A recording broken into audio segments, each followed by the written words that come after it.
Were you at the convention? Amazing. I wasn't. Were you? I unexpectedly decided to go. I wasn't planning to go, and then I went at the very last minute. How was it? It was, you know, it was useful to see a lot of people. Like that's why I went. Like Okay. Like in a, yeah, just like I could okay. see a lot of people I know all at once in 3 days, like a time efficiency thing. What did it feel like in terms of the vibe, the much hyped vibe? People have been saying it was a lot of fun. It was very positive, sort of politics aside, but I wonder how it made you feel.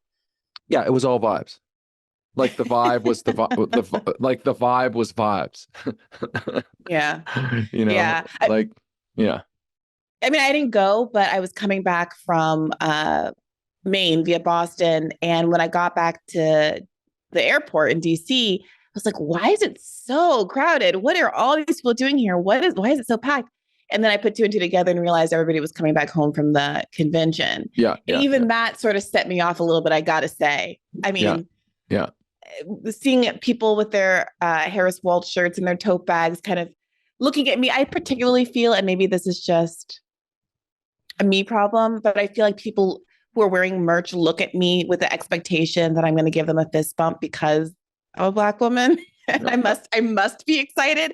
And I found myself like squinting my eyes and wishing I had a bit of third party merch Yeah. to wear hostily. Yeah. Yeah. The merch wars are, I don't know. I've never been one for, um, all that stuff, like the sort of iconography of these campaigns. And now I feel Do you like feel that? it's like Go ahead. I'm only, sorry. it's like only icon, you know what I mean? It's like only iconography. Yeah, I feel a little conflicted about it. I mean, it did feel like during the Bernie campaign, the fact of him becoming a kind of popular figure to rally around, the kind of blue and red toothpaste stripe logo being applied to things so broadly that even the Balenciaga people stole it for their like fashion campaign.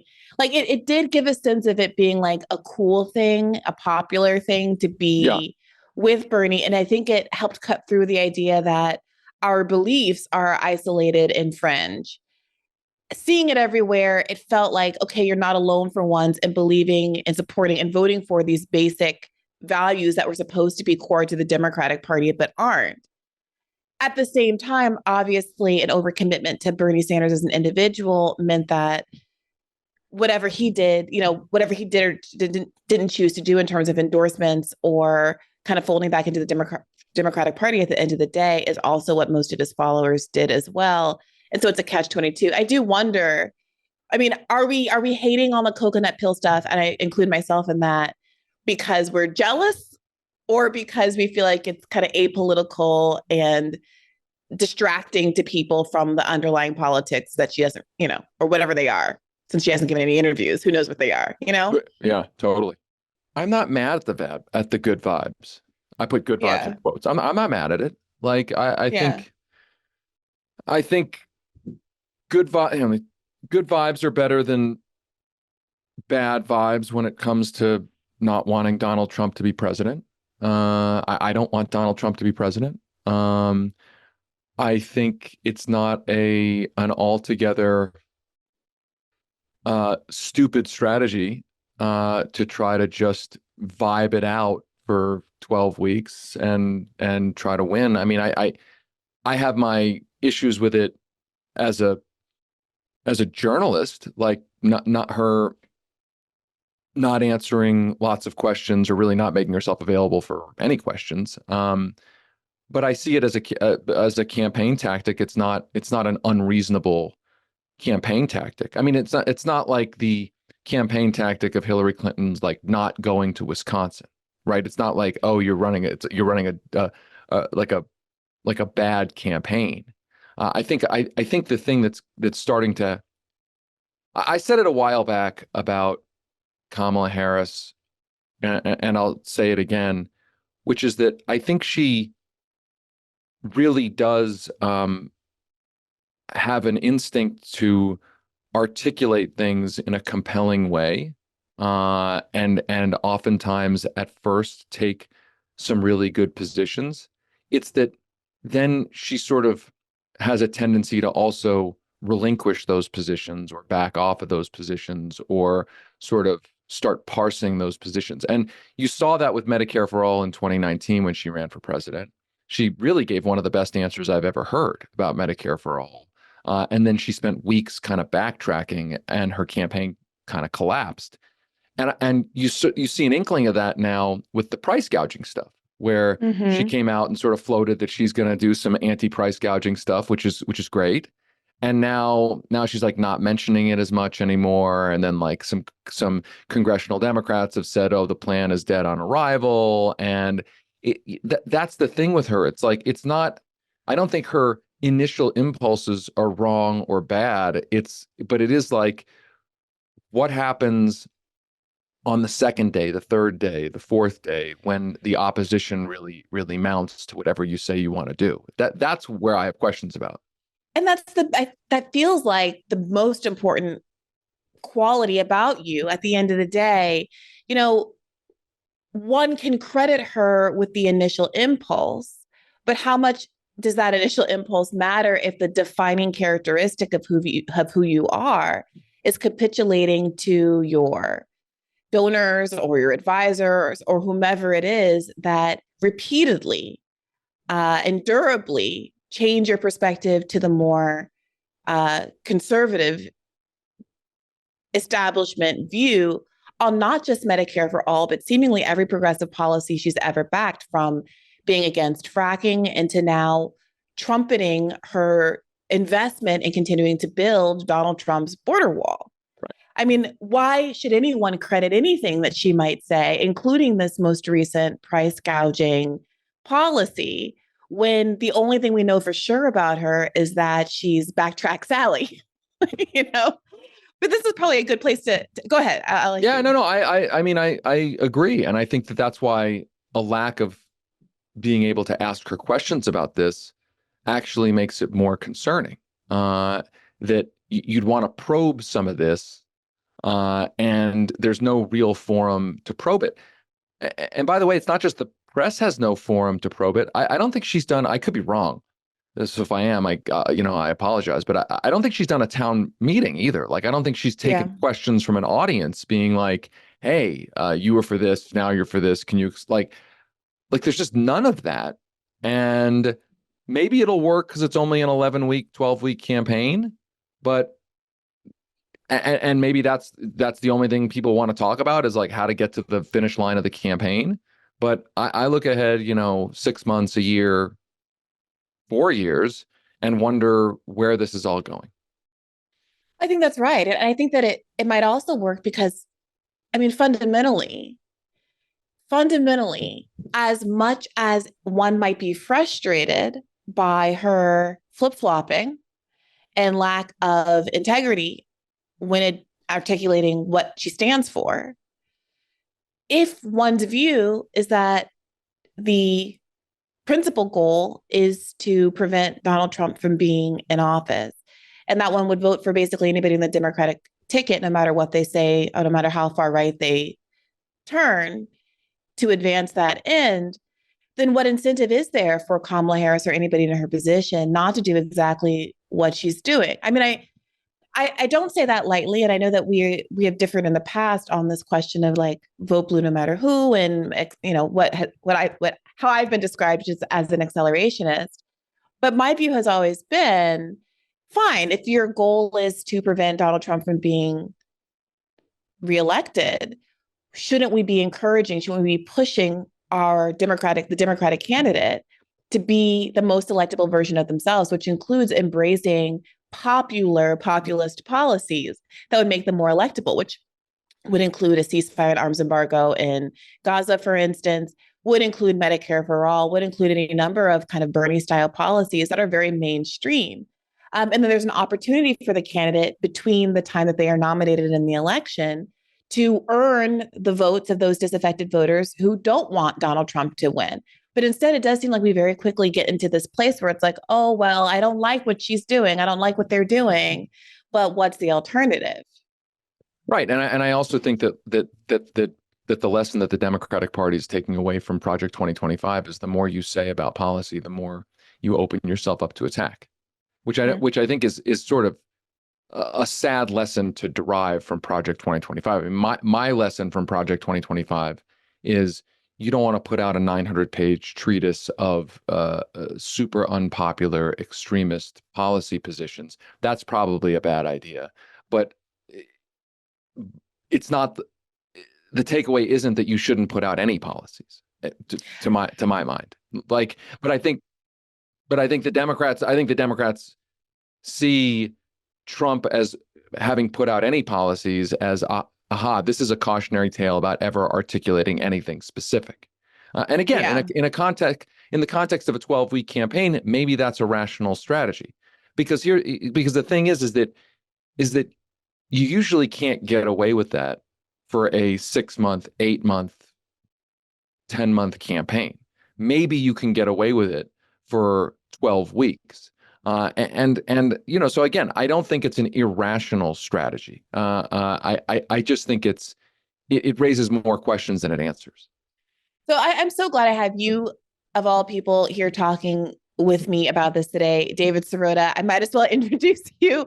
He is the founder of the Lever Independent News outlet, which is so important for everybody to be tuning into. The Lever has just launched Masterplan, which is a new investigative series exposing the secret plot to legalize corruption in America, which is why some of the things that have already come up in this conversation, principally this price gouging policy, are really related. And we're going to get back to that. But also, you were Bernie Sanders' speechwriter during the 2020 campaign, where I was national press secretary. And so I wanted to ask you this question about the kind of risk and benefit of putting policies out there. I mean, I remember a time during the summer of 2019 where it was kind of panic season because Elizabeth Warren was rolling out her policies in a really kind of regular and kind of well plotted out manner with associated YouTube explainers and graphics. And it seemed to be really coordinated. And the media, which was very interested in coming up with reasons why they didn't want to be supportive of Bernie, was just eating it up. Like, Elizabeth Warren is the female version of Bernie, the younger version of Bernie. Why would we go with Bernie when Elizabeth's here and look at all these great policies? And policies that seemed so central to that race. And I remember at the time, there was a lot of mockery from Democrats of Donald Trump, and the Republicans for putting out like a little like paragraph that was the only policy they had put out, right? And now in retrospect, I do wonder, it seems like the Democrats have learned a different sort of lesson, to your point, that maybe there's a certain insulation in not really saying what you stand for and avoiding that kind of scrutiny. Whereas at the end of the day, Bernie was obviously very popular, but he did collect some slings and arrows and nitpicking from both the liberal and conservative media for what those policies were going to mean. And he had to constantly defend those. Agreed. And I think it was a smart strategy by Elizabeth Warren at the time. Again, it was a longer campaign. And so Elizabeth Warren decided to brand herself as the policy candidate or the policy serious candidate. And it worked for a time. Where it didn't work, and you can track the collapse of the Elizabeth Warren campaign, is when she touched Medicare for all. And she touched Medicare for all, and then she was sort of dogged by questions about how are you going to pay for it. And she essentially mishandled it. And it took a couple of weeks of her continuing to fumble her answers on how to pay for it, which I think very significantly hurt her candidacy. I think the takeaway isn't that you shouldn't put out policies or take positions. It's that when you take positions and put out policies, you should be prepared to defend them.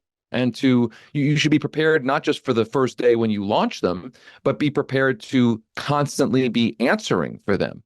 I think Elizabeth Warren did a good job of that for a lot of her policies. And look, I think she's one of the on policy. I think she's one of the best lawmakers out there. She takes the policy seriously. You can agree with her or disagree with her politics, but I think she takes the work seriously.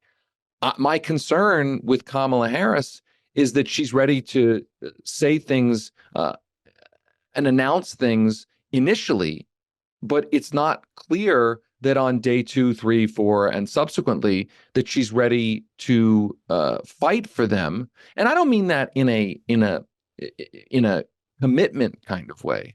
I mean in a can you handle it kind of way, right? I mean, this is these battles, these fights, they're not linear, right? I mean, if you're really out there as a candidate leading the fight for any number of policies, an anti-price gouging policy, it's a day-to-day struggle where you're going to be facing corporate opposition, you're going to be facing the Republicans, you're going to be facing the press, right? It's not just I'm going to throw it out there and then kind of disappear. I mean, you can do that, but it's very unlikely that if you do that, you're ever going to pass anything, right? I mean, actually getting something to happen is a slog. And I don't think we have any evidence that Kamala Harris has done that. Now, I want to be clear. I'm not saying she can't do it.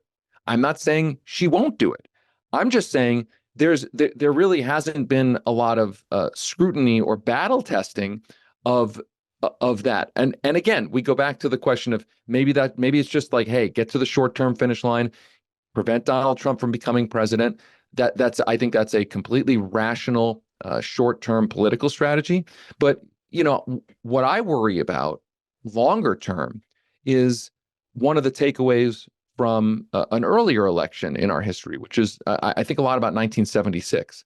In 1976, Jimmy Carter ran for president, and he kind of deliberately didn't take positions in that race. He kind of was the sort of a blank slate candidate post Watergate, and he was running against an incumbent, and he eked out an election victory by just basically being not the Watergate scandal-plagued Republican Party.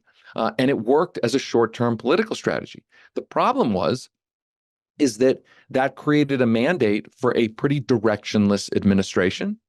And 4 years later, along came somebody who was very specific and very clear about what they wanted to do and made a joke out of this sort of directionless Carter administration, and won one of the most important elections probably in our history, certainly in one of the most important elections in my lifetime, which really changed the course of American history. We're talking about Ronald Reagan. Now, some people listening to this may say, hey, we'll worry about the next election in the next election, right? That's 4 years from now. We don't have to worry about that right now. Just think about the next 12 weeks. I get that thinking, especially when it's Donald Trump on the potential horizon.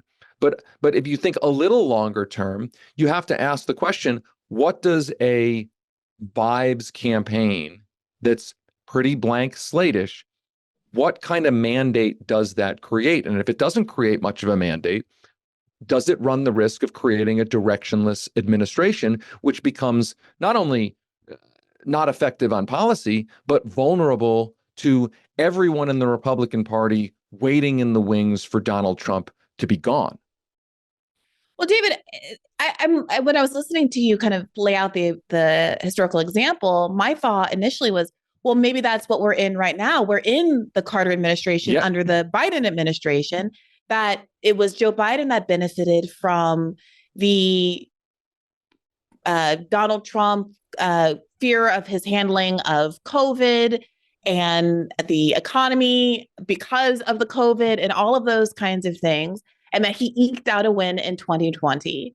And now we have Kamala Harris picking up the mantle and continuing this vibes campaign. We had a largely directionless campaign, efforts to hold Biden accountable to even the most basic of campaign promises, like a $15 minimum wage, which was part of the Democratic Party platform, hardly some big lefty out there agenda item, were castigated. People were brushed aside. The conversation about Supreme Court reform was very perfunctory. And now we're sitting here being told that the sky is burning when the Democratic Party, when the Biden administration has demonstrated an unwillingness to do any of the things that could have started to right the ship, filibuster reform, all of that. Remember, it feels like 2021 was a million years ago because those kinds of conversations are so dead. And now, are we going to have the Republican Party take advantage of this sort of a void? And as soon as Kamala Harris starts doing interviews and her record of flip-flopping becomes fair game, are they going to be able to capitalize on the fact that the Democratic Party at best has mixed messages and at worst has no message at all? I certainly think that's what Trump and Vance are hoping for. I think that it's not a unique election, but I can't remember one. I don't think I can remember one where the same parties candidate ran twice, one as an incumbent, one as effectively the challenger. So I do think the Democrats are continuing to benefit, obviously, in some ways, from Trump being on the ballot. I mean, this is the third straight election. It's kind of crazy to think about.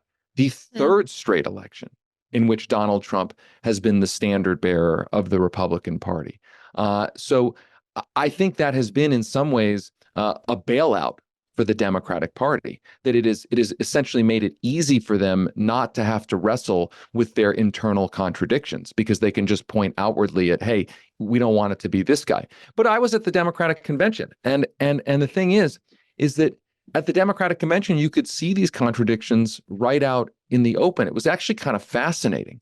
I was at an event, for instance. It was to celebrate the Democratic House leadership.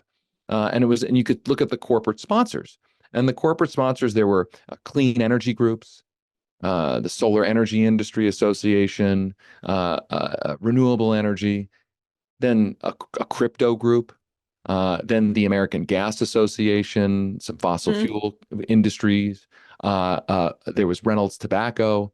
And you look at it and you're like, okay, how do you put all this together? And I think the way you put it all together is that the Democratic Party, with Trump in office, or Trump as the standard bearer of the Republican Party, gets to essentially pretend it can be all things to all people and all things to all donors, as long as they're not Trump. So they can be the biggest possible tent, to the point where in a sense, the tent doesn't even make sense, where the tent somehow includes the fossil fuel industry and climate groups, right? I mean, that just doesn't make any sense, right? But they can do that because the viable alternative is Donald Trump, right? I think the party then, if you game it out, it has a big problem, or a potentially big problem, when Trump is gone. Because if Trump loses, ostensibly he's done. I mean, maybe I'm wrong. Maybe he'll come back when he's, however old he'll be again. He'll run a fourth time, but presumably he's done. And I think that actually creates real problems for the Democrats, because there will be a non-Trump alternative. Now, maybe it'll be an even less palatable alternative. I mean, won't they say that, David? Isn't that the way it always is? We thought that Bush 2 was Satan incarnate and Hitler Part 2, and this was the narrative. And I'm not saying, I think there's actually a good argument that in terms of just counting up bodies in the wake of your presidency, that George Bush was a worse president than Donald Trump. But that kind of rhetoric has been applied to every Republican since. Sure, but I think it's I agree with you, but I think including like Mitt Romney types, know. Sure, but I think it sticks more to Donald Trump by virtue of the fact that Donald Trump, essentially is a norms violator. I think it's even easier to make it all stick to Donald Trump, because his behavior is so odious to Democratic voters, lots of independent voters. I think if the Republican Party, and I'm not sure it can, if it can produce a normal presenting, I'm putting that in quotes, normal presenting nominee as we understood it pre-Trump, I think that's a big problem for the Democrats. Yes, they'll run their campaign that they ran against Mitt Romney. They'll run their campaign that they ran against George W. Bush. I just think anybody a little more normal presenting than Donald Trump will break apart the thing that the Democrats have been relying on to pretend that they can be all things to all people and not be asked questions about it. I do agree with that. And in fact, I want to show you a clip from Fox News. Armand, it's the one, Fox Business, discussing Democrats' conflicting views on billionaires, that really highlighted, I think, one of the most odious kind of big tent problems that we saw at the DNC in terms of the conflict of interest of who's being included in this tent. Billionaires were supposed to be the bad guys at the DNC last week. But that didn't stop anti-billionaire Senator Bernie Sanders from sharing the same stage with Illinois ultra-rich Democratic Governor J.B. Pritzker. These oligarchs tell us We shouldn't tax the rich. I've got some bad news for them. Donald Trump thinks that we should trust him on the economy because he claims to be very rich. But take it from an actual billionaire. Well, it turns out Democrats like some billionaires as long as they're sending their money to the Democratic Party. Take a look at some of the heavy hitters backing Kamala Harris. LinkedIn founder Reid Hoffman, Netflix founder Reed Hastings, Microsoft billionaire Melinda Gates. And they're just the tip of the Democrats' 10-figure iceberg. Let's not forget Soros money. Here's Alex Soros with VP candidate Tim Walz last Friday. I can tell you, they probably weren't comparing notes on flannel shirts. So, Steve, for Democrats, the problem doesn't seem to be having billions of dollars. It's when billionaires or millionaires or anybody else uses their money to advocate for free speech and independence from the government. Exactly. You know, the thing is, the thing that's so problematic about that is it's not that J.B. Pritzker is a billionaire. It's not that he's a billionaire by virtue of simply inheriting the billions, because he has been a relatively progressive, certainly mainstream Democratic governor. So I don't have a problem with who he is. He can't prevent who he is. I don't really have a problem with where he's positioned in the Democratic Party. I think the problem with that is that you get on stage and you literally brag that you're a billionaire, and you do it on the same stage that the party is talking about how billionaires are a problem in American politics. And I think that analysis is true. Billionaires are a problem in American politics. So I think the party clearly, or at least J.B. Pritzker, clearly didn't think about or didn't care about the conflict or the tension there. And the lack of caring, I think, exudes maybe not just an arrogance, but an assumption that the average Democratic voter, that the average voter in America won't care about this because Donald Trump is simply the anti-unifying force for the opposite, for his opposition. That you can just do anything. Conflicts, tensions, hypocrisies simply don't matter in an election where you're running against Donald Trump. And maybe that assumption is right. But again, I go back to, once you remove Donald Trump from the equation, what does this kind of politics really look like? Right? Donald Trump, in a sense, Donald Trump is the glue that keeps the Democrats together. David, I am concerned that it's worse than that. That J.B. Pritzker is not a phenomena of the Trump era. The fact of billionaires, millionaires, and the uber wealthy being disproportionately represented in Congress certainly isn't something new in the Trump era. And the idea that I think many people in the generalized American public who are very far from being millionaires themselves do find traction in the argument that Trump's ability to be so rich says something about his ability to manage money and maybe even manage the American economy to success. And that the specific dig that Pritzker was going for was, well, you shouldn't believe that, not because that's a silly belief, not because we should challenge the idea that rich people are rich because they worked hard and they deserved it, as opposed to inheriting money like most billionaires have. You shouldn't challenge he's not challenging the fiction that we should like Trump because he's a billionaire. He's saying he's not really a billionaire. He's saying he's not, in fact, rich enough like me, who's a legitimate billionaire. And that's a very good point.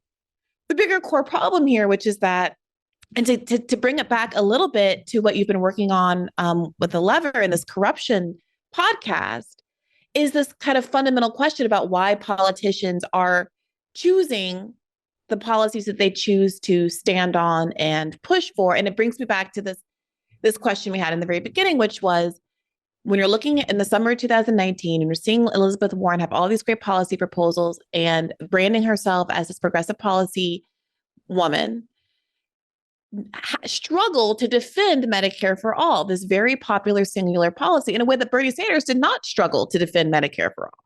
Bernie Sanders has been running on and talking about Medicare for all since time immemorial and was not tripped up in those ways. And my theory, and I'm going to put this to you and I want to know what you think about it, is that what tripped Elizabeth Warren up is not that she's just like rhetorically less gifted than Bernie. I don't think that's the case at all. I think it's the same thing that tripped Kamala Harris up, which is once you start getting questions about your actual willingness to do harm to the pharmaceutical industry and the healthcare industry, do you get pressure, some upward pressure from donors to not actually talk about that, to not actually say those things? And Kamala Harris, there was that famous moment where she raised her hand on the debate stage when asked who would get rid of private health insurance and immediately backtracked it, or people backtracked it the second she got off the stage. And Elizabeth Warren, who very embarrassingly ended her campaign by taking, what was it, a $9 million loan from one singular billionaire, which was not disclosed until I think after she had dropped out who the source of that money actually was, because of disclosure deadlines, to keep herself going through Super Tuesday in a way that was really the death knell for Bernie Sanders' campaign efforts, because there was a split progressive ticket and where there was not a split moderate corporate Dem ticket. So is it really that Elizabeth Warren and Kamala Harris are like struggling rhetorically in these ways, or this is something fundamental about the nature of money and politics and corruption that is dictating these outcomes? So we know what Kamala Harris is going to say, and we know what her policies are going to be when she's president because of who supports her financially. Look, there's an inherent tension between what voters want, what their interests are, and what the donor class wants and what its interests are. The formula in Democratic politics, probably in Republican politics too, is the Venn diagram. You take the list of all the things that the voters want. You take a list of all the things that the donors want, and oftentimes these are opposed to each other. They're zero sum. And then you look for the small list in the Venn diagram of things that overlap, that the voters want and that the donors either want or at least can tolerate. It doesn't offend them. This is why typically what you have from the Democratic Party, the list of priorities, are things that, not to say that they're not important, but things that voters want but don't offend donors. Obvious example. A lot of identity stuff. A lot of identity Equal stuff. Rights Act. Reproductive rights, right? Again, important stuff. I'm not saying it's not important, but this is why you don't typically hear as much about something like price gouging, something like economic regulation, environmental regulation, climate change. I mean, you hear about it sometimes, but it's not typically central to the Democratic argument because they're trying to remain in the middle of that Venn diagram. I also think it's fair to say that oftentimes the way, and this is what we explore in Masterplan, oftentimes the way corruption works in the era of money politics, where the campaign finance system is deregulated, where anti-corruption laws, bribery laws have been gutted, oftentimes the way corruption operates is not just the money flows in exchange for a government favor. It's also that the money, the threat of money flowing in deters a set of policies from even being discussed. So think about it, if you're the average US senator or House member, and you know that prescription drug prices are extremely unaffordable, voters really want some action on that, and you are not a super famous legislator who can go out and raise, tons of money that you need to run your campaign from donors all over the country, meaning grassroots donors. You're just a rank and file lawmaker. You think about, I'm going to push a bill to do some kind of Canadian-style price controls on prescription drugs. I'm going to do some sort of bill to reinstate the reasonable pricing rule on when the government funds research and development of drugs, that those drugs have to be sold back to the United States consumers at a reasonable price, a rule that used to exist. Your thinking is not just, am I going to do that, and will it will my voters support that? The other line of thinking that creeps into your brain almost certainly is, if I do this, will the pharmaceutical industry come into my district with a super PAC and spend me into the ground? So in a sense, no money actually needs to be spent for that deterrent and that threat to be looming over every decision you as a rank and file member of Congress make. And by the way, the additional side of that is, well, if I do the opposite of that, if I actually push policies that further enrich the drug companies, are they going to send their super PAC in to help me win? Right? That's actually the way corruption works. And as we talk about in Masterplan, again, which is the history of the plot to legalize this form of corruption by deregulating the campaign finance system, it ultimately culminates in the Citizens United decision.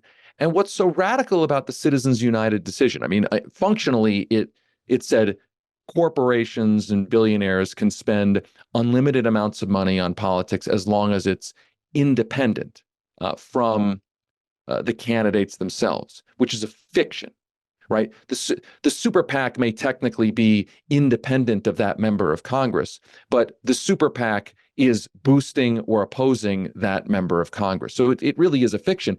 But what the ruling said essentially is that corruption, and there's a line in there, I don't have it off the top of my head, but it's basically, there's this incredible line that's independent expenditures essentially cannot be corrupt or even seem corrupt because they are independent. But that example that I just laid out for you, that's the way corruption actually operates. It clearly is a corrupting force on our politics, because what democracy relies on is that lawmaker thinking about their voters, thinking about, and again, maybe it's not just their individual voters, but their district. Maybe they have a healthcare facility in their district. Maybe they have a pharmaceutical company in their district. That's all normal democracy. What short circuits democracy is, I need to think about the pharmaceutical companies or the this or that industry far away that has nothing to do with my district other than my voters need its products to live. That the money makes me think about representing those industries rather than my constituents. That's how a corrupt system, a moneyed politics, short circuits democracy. In an election that's supposed to be about saving democracy, walking around the Democratic convention or the Republican convention and seeing the corporate suites, the corporate sponsorship, that's actually the long-term threat to what actually is democracy, which is supposed to be the one person, one vote paradigm, a representational government that's supposed to be thinking about the voters, not the donors. I saw you say online that the pharmaceutical trips, Bernie's famous pharmaceutical trips to Canada, where on one side of the border, the drugs are 1/10 of the price than they are on our side of the border, was a really radicalizing experience for you in terms of opening your eyes into the depth of how corruption works, the depth of the corruption and how it works.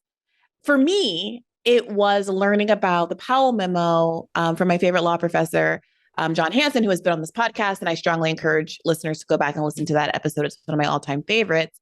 And I was really interested to see that your most recent episode is about the Powell memo. And in fact, a new audio clip that has been uncovered that even sprinkles a little bit more seasoning on what we know is the story of corruption there. Can you tell us about that? But first, maybe remind us who Lewis Powell was and why he plays such a central role in the conservative movement and politics as we understand them today. I'm so glad you asked about this, because this is some of the best stuff in our podcast. We went really deep on Lewis Powell. So Lewis Powell was a tobacco industry lawyer, a corporate lawyer, not just tobacco, but was on the board of various companies, including Philip Morris. He was seen as a moderate establishment type guy. He ultimately ascended to to the top of the American Bar Association, which gives you a sense of how mainstream he was. He was radicalized, as we discovered in our reporting. He was radicalized at the time, like Ronald Reagan, like Barry Goldwater, in the reaction to what was going on in the 1960s. He started giving a series of speeches about the protest movements, the democracy movements of the time.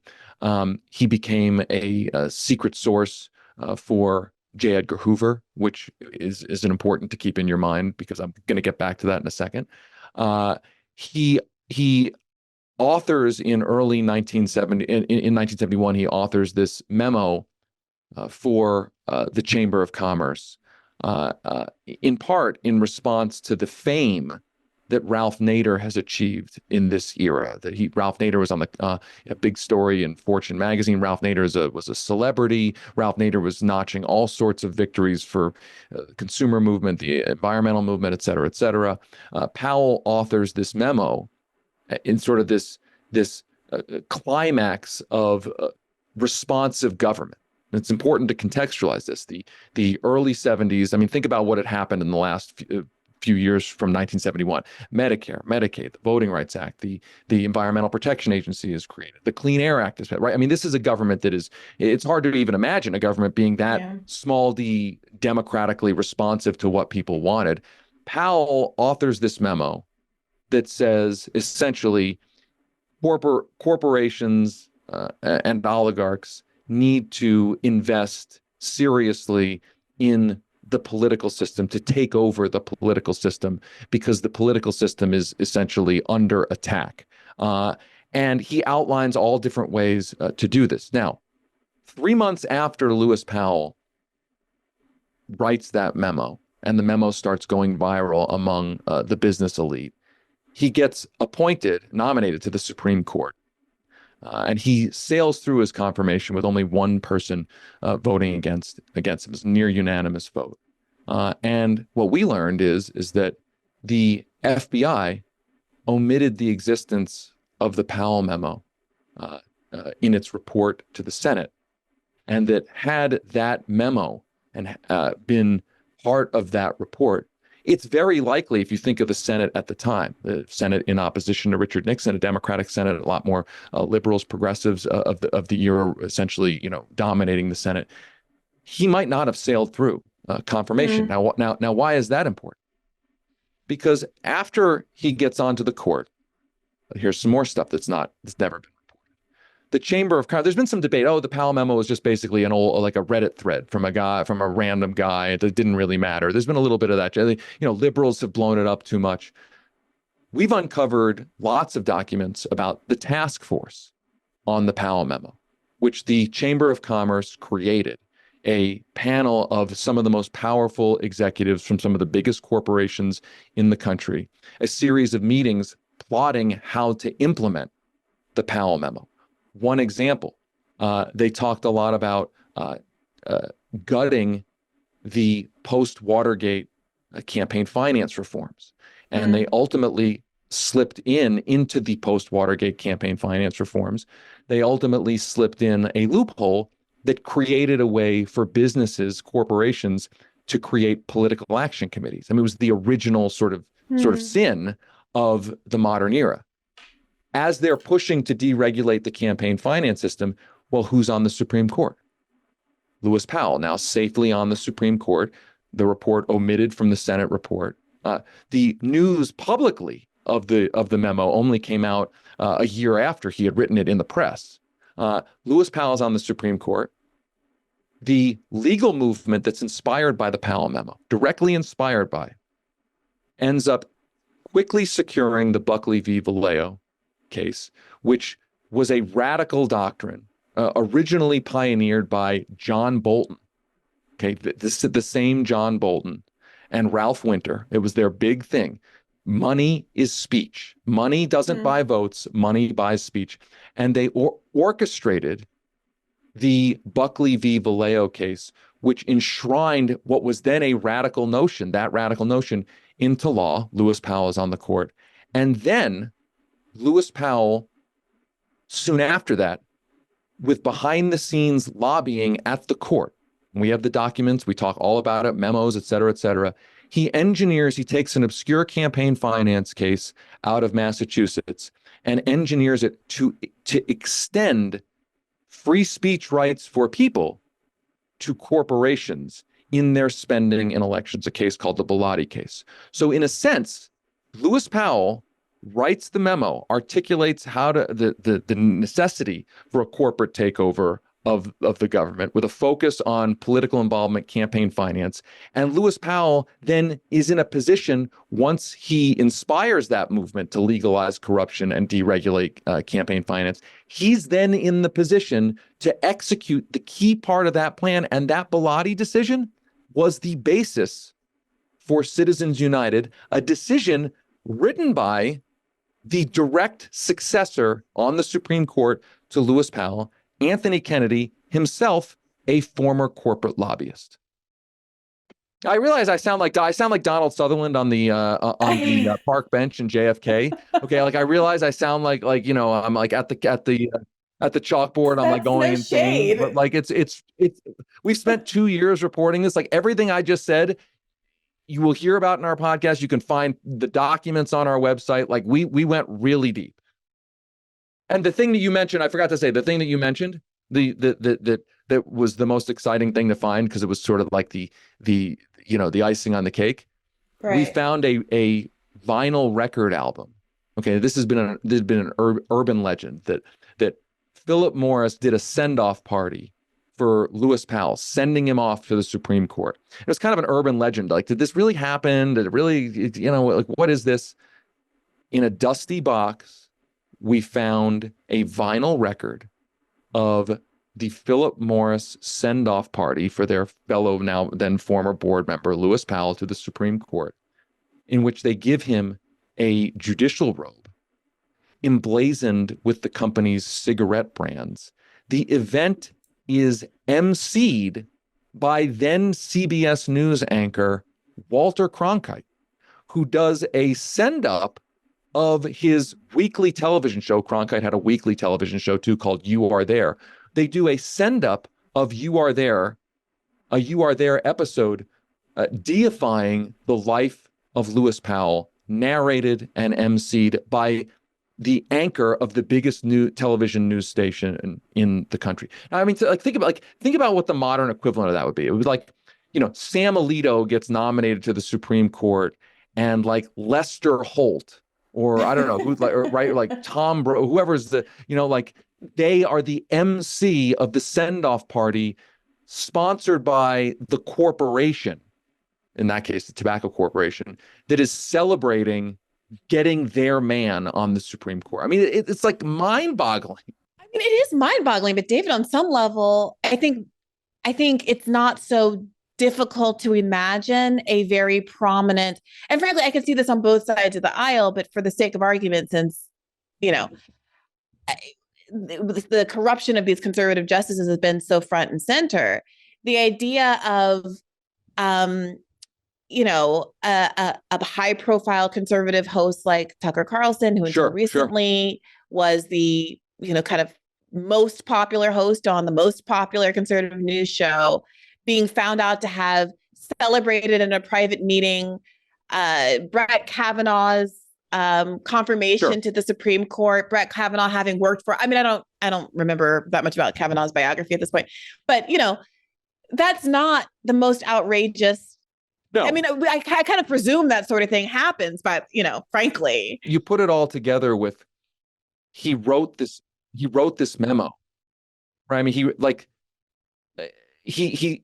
it really is unvarnished, right? I mean, he really is. I mean, I guess kudos to Lewis Powell for being honest in the memo about what he really wanted to do. What was amazing to me is that he writes the memo.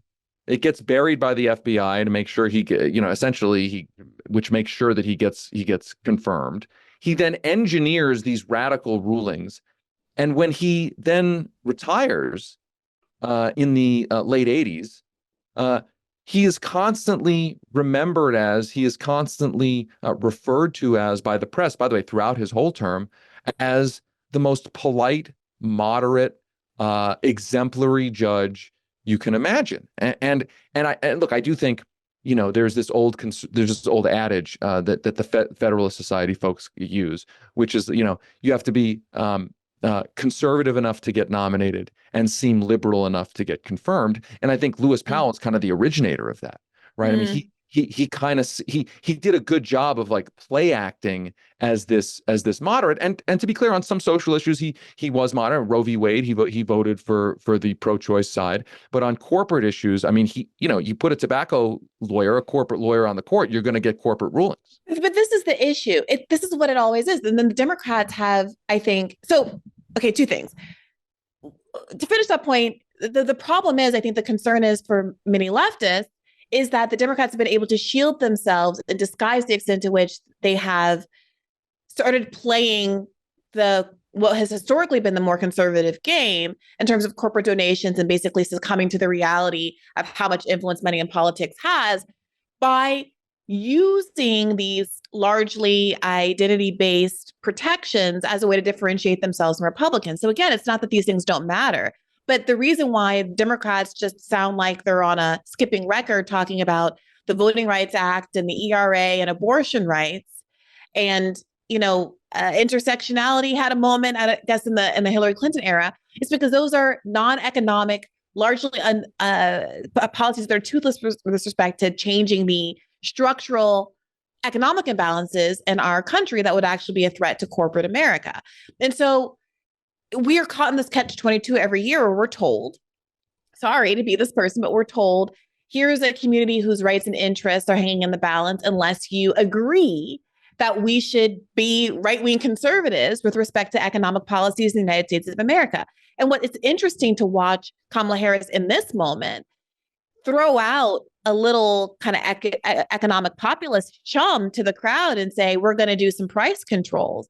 And see, one, how quickly both conservatives and Democrats seem to be upset with this, with Democratic lawmakers seeming to want to distance themselves from the policy. And then Kamala Harris herself seeming to backtrack on the policy. And I want to play a clip and get you to respond to how, again, Fox News has sort of jumped all over this and sensing maybe blood in the water.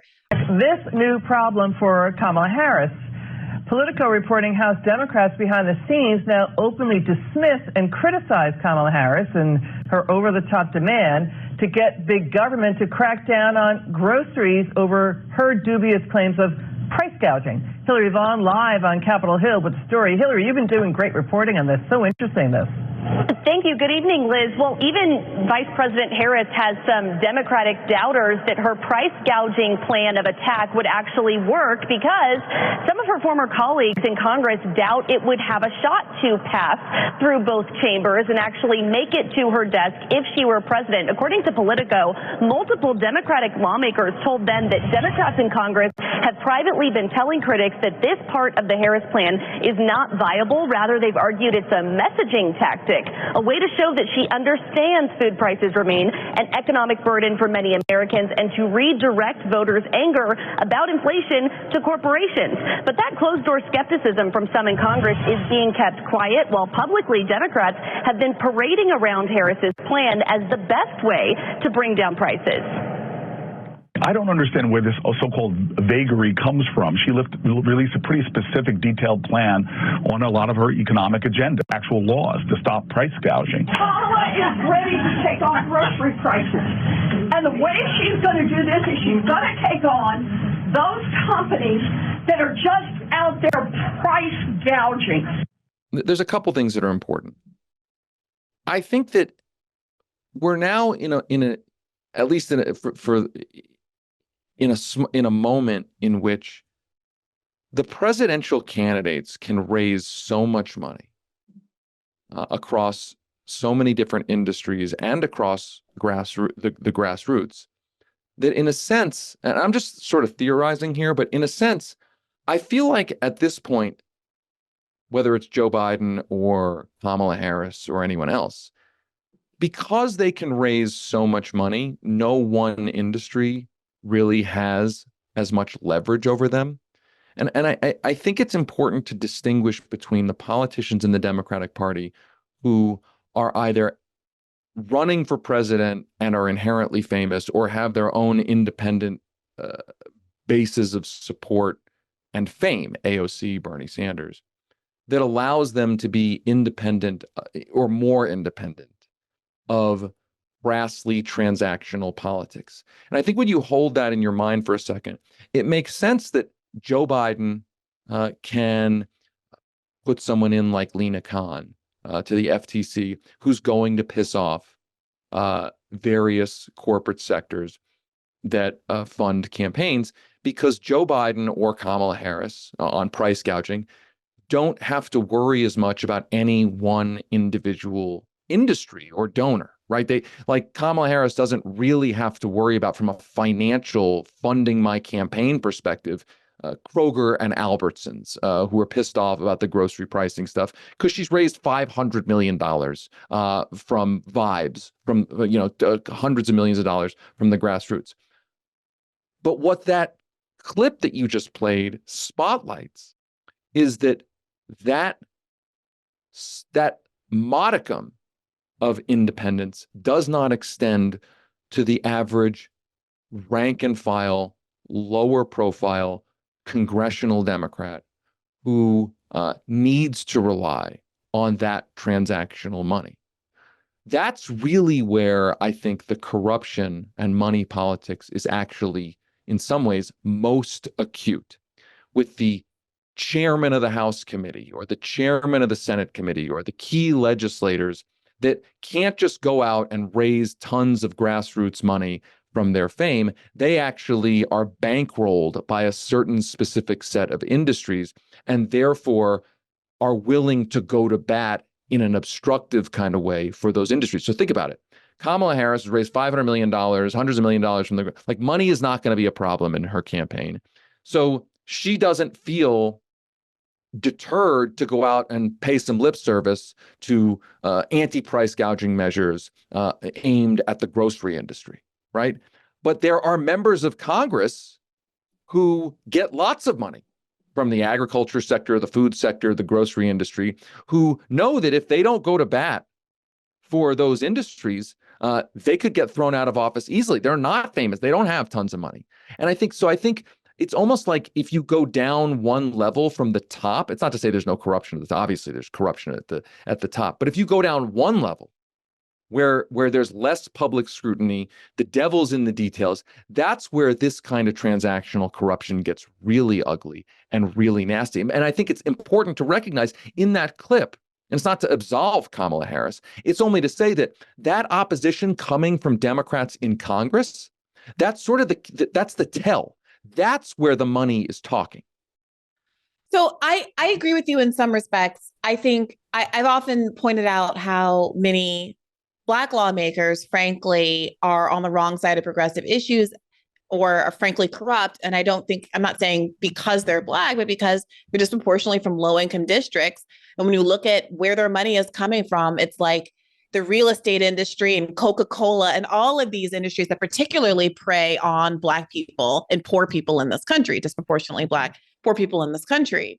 And that's a structural problem that needs to be addressed. There's a reason why I think you can look at Bloomberg's little army of Black mayors across the country who all signed up for his mayor's program, where they got $1 million to basically be his supporters. And we saw this all come out, kind of pay off for him somewhat in the 2020 race, when all of these random Southern Black mayors came out saying, oh yeah, Bloomberg's okay, actually. I don't think that he's, this pernicious blight on the Democratic Party, because they had this financial relationship with him in the past. Okay, so and Clyburn is the king of this in terms of examples, taking more money from the pharmaceutical industry than any other member of Congress.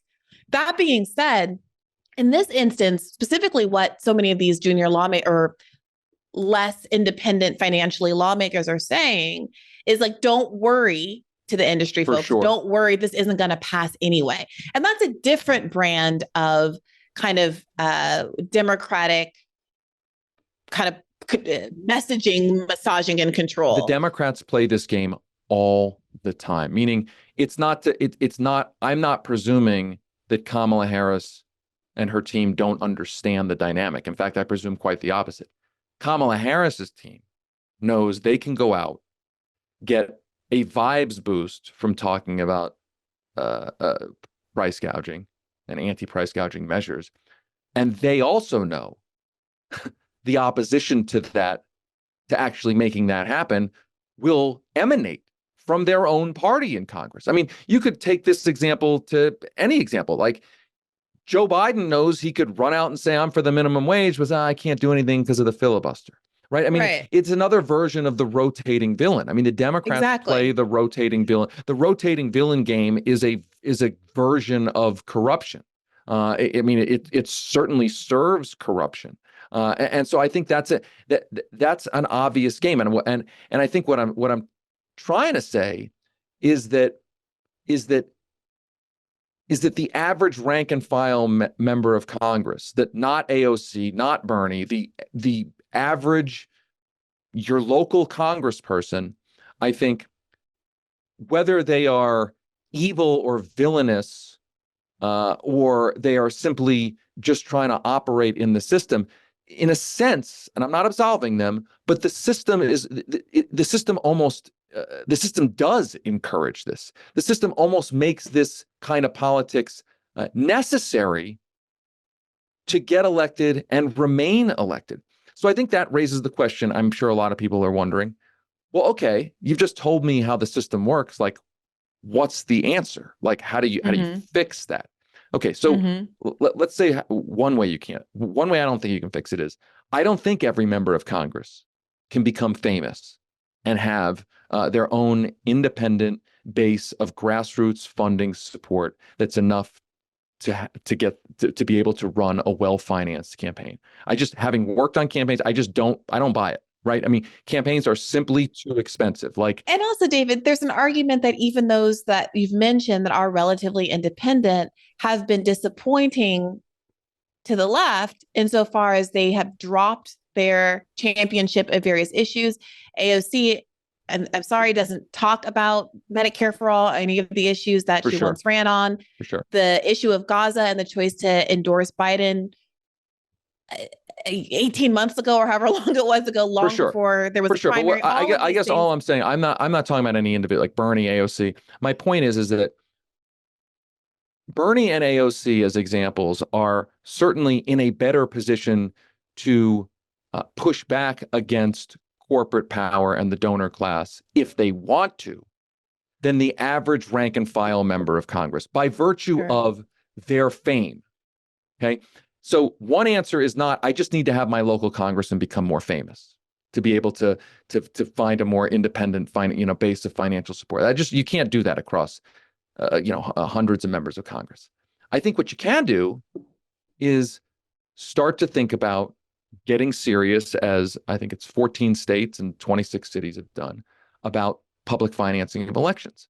And I think people might roll their eyes at this idea, but it's important to remember that we have come very close to passing that at least twice in my lifetime. This is all lost history. We go over it in Masterplan, that right after Watergate, public financing bills passed the U.S. Senate twice.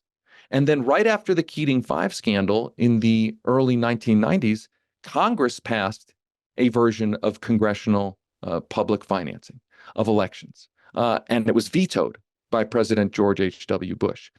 I guess my point there is that it's not a pie in the sky idea when it's been done in certain states, it's been done in certain cities, it has passed, or come within a hair of passing in Congress at least twice in our lifetimes. I think it seems like an esoteric, and I'm not saying it's a panacea, but I think you have to break the necessity of, if you're going to run for office, you must rely on corporate donors and billionaires. Like, if you never break that, you will never get a government that actually is small d democratic. Like, that has to be broken. And if it's not, we will be having these conversations forever. And I was talking to a friend recently, and I said, when was the last time? Here's an interesting question to think about. When was the last time that corruption and money politics as an issue, as a policy issue, became central to American politics. And I think I'm going to show my age here, but I think you have to go back almost 25 years to John McCain in 2000. I must decide that passage of overall campaign finance reform must be the Senate's first goal. The fight with my friends on the other side of the aisle over this issue loomed large for some time. To be frank, this was certainly one of the most contentious issues we faced. In fact, inclusion of Beck language in the bill nearly fractured our bipartisan coalition. However, in the end, all involved came to the same conclusion that I have today. We must put the goal of overall campaign finance reform first. Like, I think the corruption stuff kind of overlaid the Clinton-Trump battle in a kind of vague way. Like Trump was saying, oh, she's corrupt. She's sure. Right. But like, it wasn't in the way that John McCain pushed campaign finance reform in a very specific way with very specific pieces of legislation. And I think we have to find that again. Like, that has to become central to our politics, and it has to become central to to a leader or a set of leaders who, and the thing is that John McCain didn't come out of nowhere. He worked on that with Russ Feingold. He worked on that for years. And it's also worth saying that John McCain came to that crusade after a corruption scandal. John McCain was one of the Keating Five, right? John McCain was one of those senators who pressured a federal banking regulator on behalf of one of his donors. And he got humiliated. He got embarrassed. There was questions of whether he was going to lose re-election. And from that experience, he decided to come to the campaign finance reform cause with the zeal of a convert. And I think we need that again. Now, you could argue, yes, Bernie in 2016 talking about Citizens United, he also elevated. So I don't want to downplay what he did. But I'm saying John McCain ultimately lost the Republican presidential nomination in 1999 and 2000. But his campaign was so effective, he got George W. Bush, the personification of money in politics, to actually sign a piece of campaign finance reform legislation. Now, the court ultimately invalidated it. Yeah, we talk all about that. But my point is that has to become central to all of this. But listen to what you just described. Like, this is why I was so radicalized by learning about the Powell memo. You say you have charted out, you have described the ways in which, just taking the McCain example, he himself was caught in a corruption scandal. He chose to rehabilitate himself and push for campaign finance reform. He was not able to be electorally successful in doing so, but did achieve some legislative gains. But then those were invalidated by the court. When you look at what the Powell memo actually says or prescribes, which we haven't really done, and maybe we should do just a little bit here, it charts out a path for conservative control of the Supreme Court, the development of the Federalist Society to groom law students and put them on a career trajectory to having a certain pro-corporate, frankly, mindset. We talk so much about the social issues and conservatism in the Supreme Court. And I really do think we miss the forest for the trees of what this is all designed to do. Abortion, a schmortion, that's not the goal here. The goal here is the 5-4 splits that are overwhelmingly conservative in favor of backing corporate interests. And then also getting control of the media as television was ascendant as a new medium to reach the masses, figuring that you needed to have a conservative media outlet that didn't come into fruition until the 90s in the form of Fox News, but was a long time, multi-decade project, understanding that controlling the media, controlling the courts, and having TV ads as a new mode of communicating to the public, the expense of those ads, frankly, and this is the argument that Thomas Frank makes in Listen Liberal, that the fact of television ads being effective and expensive meant that Democrats eventually, when the Republicans won and the Powell memo goals were like actualized, said, oh gosh, I guess I got to do this too. And then we had third way neoliberalism with the Clintons. Now we're going to compete on the same ground as the Republicans. You need money to compete and buy these television ads. So now we have two corporate parties without anybody even really pretending to be the Labor Party of old. And so when I look at all of that, and I look at how even with John McCain's successes, as you described them, it ended up getting invalidated by the court. That's what's so jarring. That's what makes me feel like arrested and not quite hopeless, but really kind of awed by the magnitude of what we're up against and how we are living in the consequences of a 70-year-old fight, a 60-year-old fight that the conservatives have been waging to establish control over our political system. And it makes me feel like something equally radical, more radical needs to be done to remediate it, because there is this now entrenched control of all the systems that are supposed to be some outlets for democratic correction.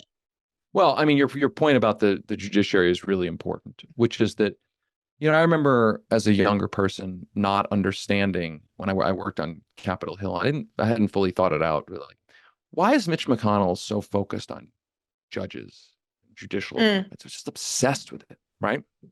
And you now understand that out of the Powell memo correctly prescribed a focus on the judiciary, in a sense, to create a permanent super legislature, right? I mean, the judiciary, the way it now behaves, is like a super legislature with lifetime appointments, right? It's John Roberts, and we have a whole episode on John Roberts. John Roberts cynically portraying himself in his confirmation hearing as, I just call balls and strikes. I'm an umpire. Like I understand that judges are supposed to. I mean, what a bunch of nonsense that he actually believes that, right? Like we now are in a world where the federal bench is a super legislature, vetoing things that Congress passes, making new laws, and the problem is that when a legislature does that, in theory, every 2 years, 4 years, 6 years, you can vote them out. When a super legislature with lifetime appointments does that, there's not much you can do. And I think that core diagnosis in the Powell memo focused on that. You're right. I mean, that's where you can really start to feel despair. Like they've locked it in. Like it's baked in to that judiciary. Now, I'm not that much of a fatalist. I certainly understand that fatalism. I still do think there are ways to navigate within the precedents, even that this super legislature has created. I mean, I think about like, you actually read Citizens United, for instance, there's a whole section in there about how disclosure laws are permissible. Okay, so you can play within that. Public financing under the paradigms of Citizens United is permissible. Now, you could also say, well, the super, if any of those things get too much traction, the Disclose Act in Congress to force disclosure of dark money, public financing of elections, that the federal judiciary would simply come up with some other rationale to invalidate those. I hear that. I hear that. I don't have a silver bullet solution for the judiciary beyond you got to expand the court. I mean, you have to expand that court. You have to. And they won't. Well, they won't. You know what? And the Democratic Party that exists today won't, because it does feel like, I'm sorry, we just talked about this a few weeks ago, but you remember, David, there was in spring of 2001 and 2021 and 2022, there was the Supreme Court hearing that Biden held, that had all the experts come around from all across the aisle to advise on what could be done to reform the Supreme Court. And they made all these recommendations about these progressive reforms that would have all required filibuster reform. And Joe Biden said, no, I'm not doing it. But here's the thing. I grant you that Joe Biden won't do it. I grant you that Kamala Harris probably wouldn't try to do it. Yeah. I also think that life is long. John, who's going to do it? But hear me out here. Let's go back to John McCain.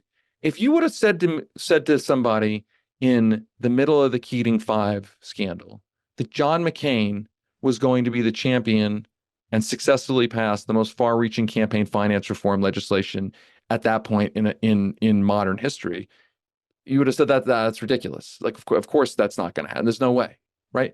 I guess my point is that I think things are more fluid, at least over the medium and long term. I don't think things are set in stone now for the next 12 weeks, probably the next 4 years, maybe, but maybe not. I mean, think about how fast things can change, right? I mean, I'm more of the kind of person who says, the way history tends to work is it's like in fits and starts. Like it feels really slow for a while, and then things feel like really fast, right? Or they can feel really fast. I certainly think we're in a period, and we discussed this earlier, where Trump allows the Democrats to simply not do things that they should Lower be the doing. bar. They don't have To to the really floor. do anything, right? Right? Like they're not really under pressure to do anything because Donald Trump exists. Donald Trump is the best gift to the Democrats that they've ever gotten. I mean, I don't even. This is obvious, right? Like they don't have. I think all of a sudden, if Donald Trump is not there, does the paradigm change?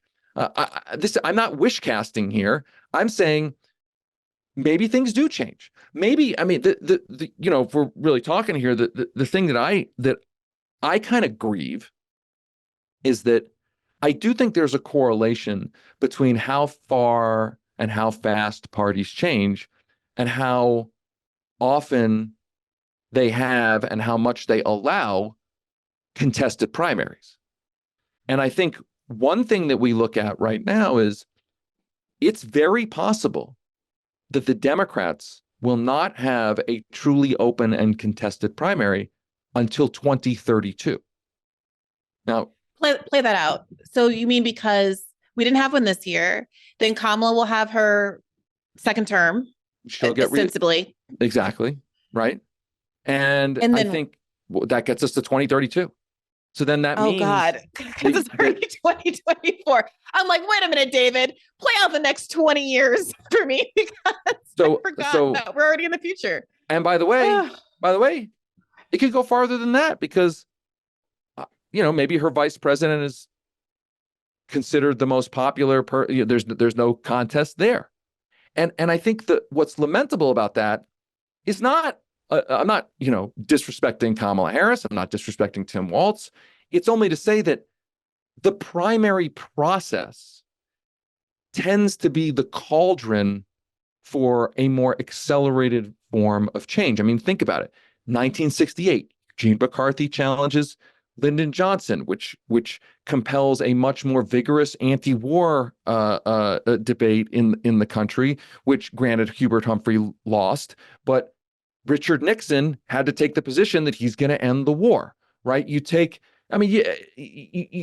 any contested primary, and those tend to be the cauldron for where candidates have to compete for voters by taking positions that appeal to voters. And lock themselves into forward-looking policies in competition to win those primaries. When you don't have that kind of democratic contest, there's no real impetus for the people in power to push anything that is real change.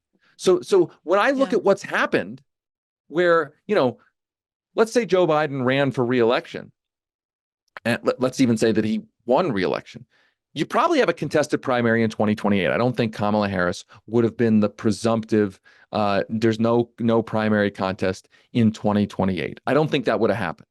I think now you're not going to have, if Kamala Harris wins, you're probably not going to have, and if she wins a second term, you're probably not going to have a forum for that kind of back and forth for 8 more years. And so if you're looking for, like, when is this party going to change? When is it going to be willing to really embrace a new set of paradigm, a new politics? I think this kind of sets it off for a while, potentially.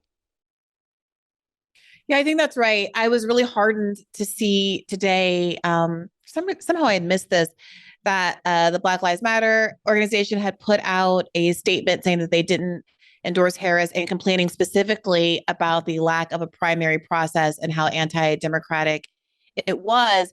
And I want to ask you about this as we wrap up here. I appreciate your time. I know we've gone long here, But there was a really interesting clip that was going viral of Chris Cuomo, of all people, kind of calling out the corruption of the duopoly. I see you smiling and nodding. Did you see that clip?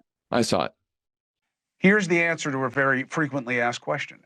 Why do I take a position against the two-party system? I openly advocate for you to be independent, critical thinkers. And there's just one reason why: money. And that is why they won't answer their pledges. Money. The two-party system is a game that runs on money. Their power, once they get into office, is retained and maintained by pleasing those with money, either through special interest lobbying or policies of appeasement. And while I don't think both parties are equal offenders, they are both about the money. Trump, too. I know he's rich, probably not as rich as he says, but very rich, richer than most of us will ever even imagine being. But he has gotten on the money train as much as his opponents, if not more so, and I can prove it. Here are the receipts. Republicans have raised over $460 million from just their top 10 donors. Democrats are at $123 million plus from their top 10 donors. Now, I separated this out for a reason. Think about the access that money gets you, the action or inaction that money gets you. And it is legal. This is an investment for these people, okay? And it's not out of the good of their heart. They're not doing it because they believe in the system. They believe in working the system. More proof? Good. Look at the menus that both conventions put out in plain sight. Plain sight. No shame in their game. Now, we shorthanded it here, okay? You get your suites, you get your hotel suites, but you get something more. You pay enough, and the Republican menu said it right there. You get a meeting with GOP elected leaders for 5 sticks, $5 million. Do you think you could get one of those? Look at the list of organizations. Now, you got your top 10 donors, your individuals. Now you got your organizations. Remember, Citizens United, the case that decided that money is speech, so you can't really limit it.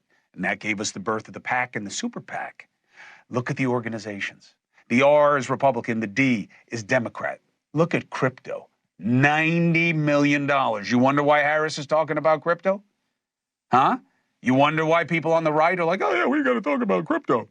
90 million, PACs, finance guys. Last on the list is the only one that means a damn to you, tradesmen.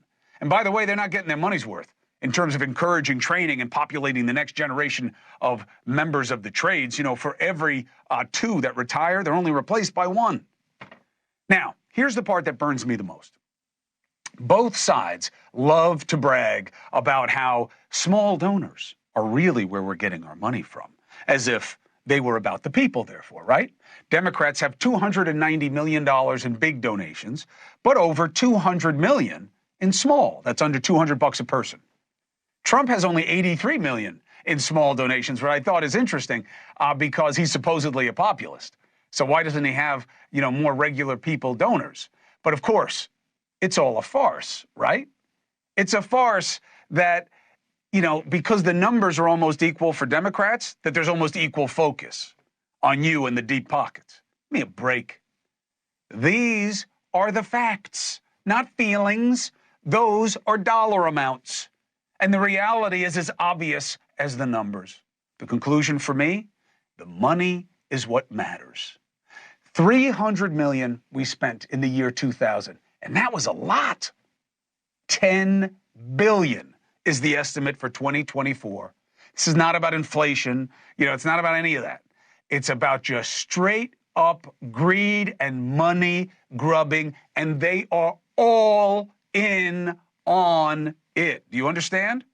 And all of it is reducing any chance of the common good ever being the common goal. So be aware and demand better. I do wonder what you make of that and people kind of calling out the insidious nature of corporate donations and stuff at this time, especially since I know I'll speak for myself, working on the Bernie campaign, there's a part of me that's like, I mean, I guess it's nice that you've noticed it now, but where were you when there actually was a candidate that didn't take corporate money, that was viable in the race, and you were sitting on on a CNN just making jokes with Don Lemon or whatever? Actually, arguably worse, platforming his brother, who was the human personification of corruption. So that said, look, I will say my takeaway from what Chris Cuomo said is it's an acknowledgement that the public senses how corrupt things are, how baked in money politics is, and his opportunistic appeal, essentially a ratings play or an attention play, is a recognition that positioning himself as a critic of corruption is good politics for himself, which is a recognition that the public is annoyed by the corruption that they know that's baked in. So I guess my point is, it's like a reflection of where we are, and frankly, I'm glad we're there, right? I'm glad we're at a point where even media stars can see, hey, it's good politics for me, it's good branding for me to acknowledge what everybody sees but is often not talked about. So that's good. Like we're beyond I guess in the 5 stages of grief, we're beyond the denial phase. Okay, we're into the like acceptance stage that like things are corrupt and it's bad. What Masterplan, our podcast series, tries to do is answer, how did we get here? Like, how did it become this corrupt? And I want to say for folks who listen to the series, the reason to ask that is because I hope it provides some answers for how it doesn't have to be this way, right? It doesn't have to be this way. I think there's a sense that where we are in this country is some sort of inevitable, we've arrived here through some inevitable force of nature. It's just the human condition. And that's not true. I mean, yes, greed is part of the human condition. There's always going to be corruption in any society. That is as old as time. But it doesn't have to be the oligarchy, the plutocracy, the kleptocracy that we are immersed in right now. Not to say that the golden, there's some golden age back in the day, but it wasn't always like this. The reality that we're living in was created by specific people with a specific agenda, which means that it can be changed through other people with another agenda. It's not going to happen overnight, but it can happen. And what I worry about is, and we talk about this at the very end of the series, is that we've gone now from legalizing corruption, and not just legalizing it, normalizing it. Those are two important distinctions. Like there's like the legal architecture, you can spend as much as you want, you can buy elected officials, and then there's the normalizing, where it's like, oh, Sirota, remember that moment of Biden in 2020? I know you remember where that's what I'm about to talk about it. Oh, okay, go ahead. I'm sorry. I'm about to talk about that. The normalizing of it, where the rank and file population says, this is just the way it is. This is just what politics is now. It's not right. I mean, there's a David Foster. You can use the Matrix metaphor. It's all around us. You can use the David Foster Wallace speech about the fish. Right. I mean, I'll butcher the speech, his famous speech to Kenyon College, where he says, one fish is swimming along with another fish swims by and says, hey, how's the water? And the fish says, what's water? Because they're so immersed in it, you don't realize what you're inside of. So I think like the danger here is people just say, oh, this isn't corruption. This is just politics. And where I started worrying that had become the case was on the 2020 campaign, was when Zephyr Teachout, the law professor, who's studied corruption, bribery laws and the like, she wrote an op-ed saying, Joe Biden has a corruption problem. And she listed out, he did this favor for this industry, the credit card industry, he did this favor for the financial industry. Yeah, I mean, like basic stuff, like not salacious stuff, just like, this is corruption, it's bad. And she sort of expressed concern that this would be the way his presidency would be run. And the backlash to that to her saying that was intent. Like, it was not the problem wasn't that she had that what she had outlined is frightening, that the potential Democratic president could have these corrupt relationships. The backlash was, how dare she say that? And Bernie Sanders publicly apologized to Joe Biden for his surrogate saying that. And one more additional point. So I started getting worried about it then. Like, wow, this is like weird. Like, you can call out obvious corruption and you're the problem. And then we saw it with Katie Porter recently. Katie Porter, who the congresswoman who ran for U.S. Senate in California, her campaign was spent into the ground by crypto billionaires. And right after the election, she said something to the effect of, we can't let our elections be rigged by billionaires. And this was like, she had committed a crime. Like, she was scandalous for saying that the election was rigged. Now, I understand, like, people have now gotten, they hear rig and it's like Donald Trump's term Trump for pills, but like, I was like, wait a minute. She's saying something that's like not even like that. Yes, billionaires do rig elections. Like, if you need money to run a election, right? And it was like she had committed the crime. And what it said to me is, wow, we're really on the path to normalizing corruption to the point where it's the water. And when you say, hey, I don't like the water, the reaction is, how dare you talk about the water? You're the problem. And meanwhile, crypto's getting a shout out from Kamala Harris at the DNC on the main stage. I mean, that's where we are. Yes. Right. And by the way, I was actually going to point to a different example of Joe Biden in 2020, which was, remember he said that thing about, like, of course, if you give me $20,000, I'm going to answer the phone. Do you remember that quote? I do. He also said nothing will fundamentally change. Of course. Yeah. So all of these, like, like obvious, you would have to be like born yesterday to believe that people are just giving money out of the goodness of their hearts, or that this isn't all a play-to-play game. And you're sitting here asking why people keep talking about crypto in the middle of the DNC. That's what all of this is. But when you bring it up, what happened in both the Zephyr Teachout example and the Katie Porter example is people have transformed basic kind of economic reality, material reality, into like personal insults. And Biden is a good guy and a nice father and all of these things. And so therefore you can't point out what he would point out about himself, obviously. And Katie Porter can't say the obvious thing about who's spinning against her. And if you point out that AIPAC is spinning Jamal Bowman out of office, then you're an anti-Semite, and on and on and on and on. And so I share your concerns that there is this shift to try to like individualize and personalize what are these structural issues. And it goes not beyond the Democrats. The Republicans have gone so far as to say they're trying to demonize concepts like structural anything and systemic anything, saying that that's DEI and CRT, and you shouldn't learn that anything extends beyond the individual, because then you can use this kind of like hokey pablum to whitewash really bad things that individuals have done. And I worry about that with Tim Walz. Look, Tim Walz seems great, like compared to who they could have picked. And at least in terms of vibes, yeah, he's a winner. I'm not blinded to the world.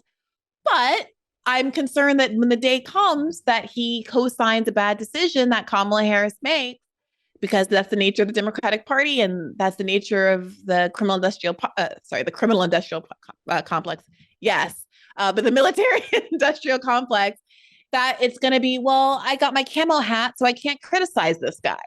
And I think that process of tribalism in service of normalizing, in this case, corruption, is a problem. Because I think, look, you can be, I don't think these things are in conflict.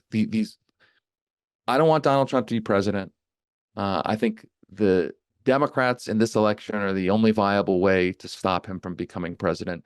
There are some actually decent Democrats in Congress. There are a lot of bad Democrats in Congress. There are a lot of people who aren't good or bad. They're just cogs in a system that rewards corruption, a system that is run by money, a system that is run by essentially legalized bribery. All those things can be true at the same time. And you can try to fix individual pieces of them. But you can't fix individual pieces of those problems. those problems if even talking about those problems is not allowed. If it's so normal, if we simply accept that this is the system, anybody who criticizes it is the problem, as opposed to the problems in the system being things that need to be fixed. That's why when I think about that Bernie Sanders story or the Katie Porter story, I'm like, okay, so they've deregulated the campaign finance system. They've basically made it legal to bribe politicians. I mean, the federal bribery statutes, which we talk about a lot, which is separate from they're related, but separate from the campaign finance. They've done all of that. Now they're on to there is no such thing as corruption. And if you say there is corruption, you're crazy, you're bad, you're the problem. Ad hominem. Right, Yeah. right. Like that's where it's like, wow. Like if we get to there, then I do become a fatalist. Then I'm like, okay, it really is over.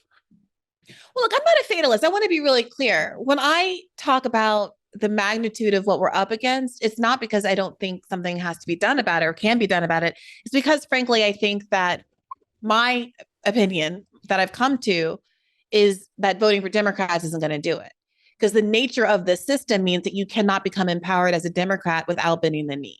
And I don't know, we saw that with Bernie, David. To me, Bernie was the platonic ideal of what it looks like to have a left candidate working through the system. He's an independent who has this long record. And I mean, my response to that is that, and you and I have talked about this before, I don't think voting for any candidate or any party is voting's one little part of this.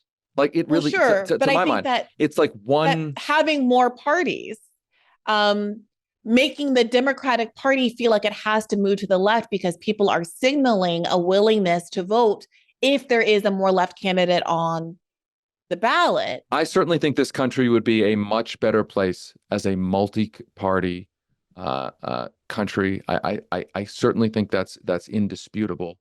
I think the system, talking about corruption system, the system is almost rigged for two parties. I mean, it is not almost. Oh, it is. It is. I mean, when ballot we're access. mentioning some of the federal, some of the campaign finance issues, the Green Party has qualified for federal funding in recently, and the government has said, "Oh, we just don't have the money." We talked about this in a recent episode with some Green Party representatives, and go through all kinds of legal hoops to try to deny them what they've actually earned. So all of that is true. But let me ask you this, David: do you believe?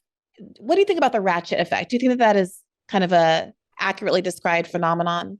The idea that the Republican Party gets more right every year, the Democratic Party chases it to the right, and eventually we're in a place where we're basically voting for George Bush over Donald Trump. We see this with Kamala's pivot on the immigration policies, on healthcare, on any number of issues. So I will go out on a limb and say this. I think the paradigm holds all the way through Obama. Which paradigm? The ratchet effect held all the way through Obama. And you don't think Obama was a part of it? No, I think he was. I think he was almost the pinnacle of it. Okay, all right. He was the climax of it, and I expected that Joe Biden would continue that. And I want to be clear, because I'm not like Joe Biden's the greatest president ever. I'm not like that. Okay. But Joe Biden has been markedly better on economic issues than Barack Obama. Markedly better. And like it didn't ratchet to the right on economics. That for various reasons, maybe you could just say, hey, it was COVID. Maybe it was. Are you just crediting him for the American Rescue Plan? The American Rescue Plan, what the FTC has done, what the CFPB has done, what even the SEC has done. I mean, what the Department of Labor has done on union. I mean, it's undeniably better than the Obama administration. I mean, it's like not even close, actually. So my point is that it actually didn't ratchet with Biden. It actually did get somewhat better. Is it great? No, maybe it only got better back to Clinton wasn't even look, I've said this before, I'll say it again. I think Joe Biden on economic policy offered the best policies and enacted the best policies of any president in 50 years. Now, can you name one? Can you name one? Because No. What people say when they make this argument. The American Rescue Plan was the biggest investment in the working class in this country. Sure, it was also the lifetime. largest upward transfer of wealth in American history. The child tax credit and the unemployment benefits, and designed to expire. Like I'm not disputing that it shouldn't have been extended. It absolutely should have been. That was a complete betrayal. But how is this not a ratchet to the right when in the face of an extreme emergency, like a once in a lifetime, once in a generation emergency? Because you're asking me to compare it. This, just to be clear, when this gets taken out of context, I want to be very clear.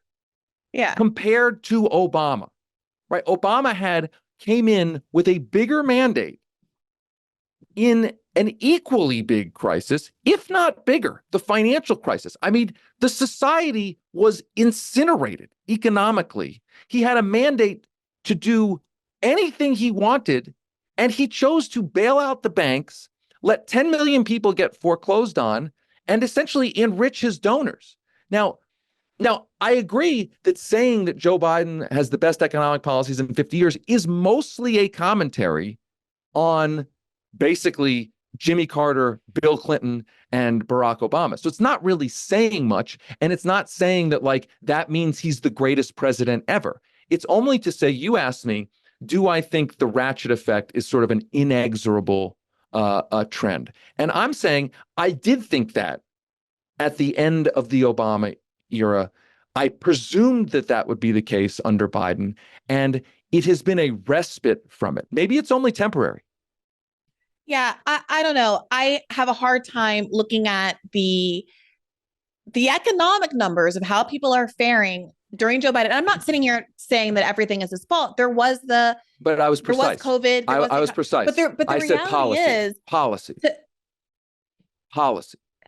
I think that there's an argument to be made that in very similar ways as Joe Biden, as Barack Obama chose to design the 2008 crisis relief to protect the banks more than the American homeowner, even though there were residual benefits and some policies around the edges that were beneficial to the American people, it still was disproportionately protecting financial interests of corporations. Biden.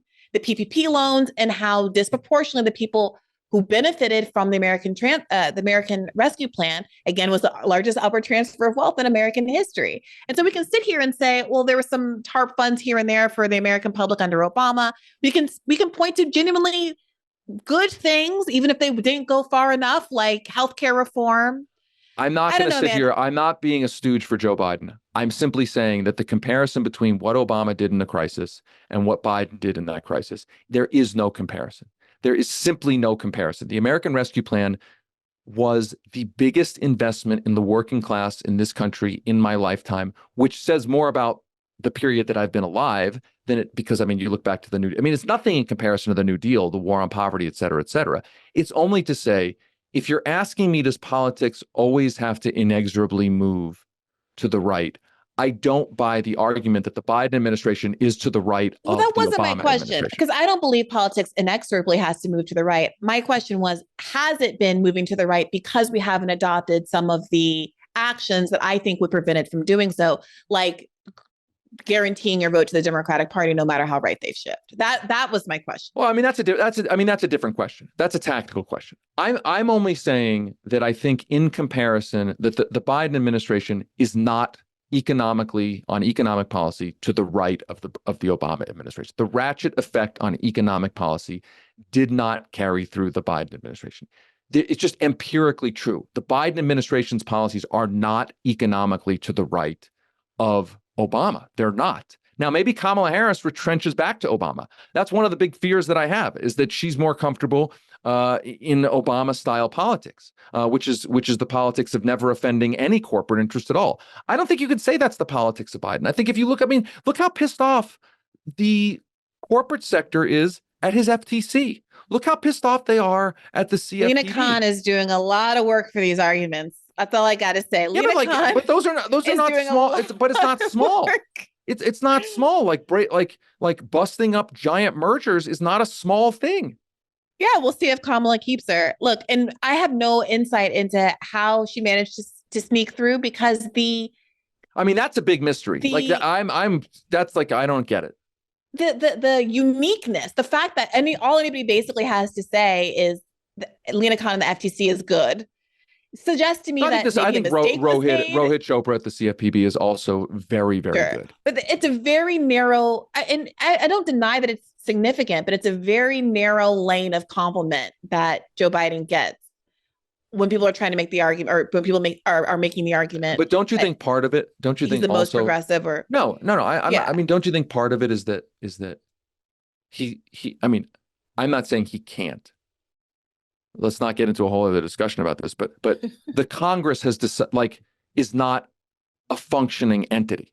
It's simply not you have to look at the FTC, the CFPB, the executive branch, because the Congress, certainly after the Democrats lost control of the House, it's just not a function. I mean, and now we're really, because now I'm like thinking about Obama and how he had almost a filibuster-proof Senate. Yeah. I mean,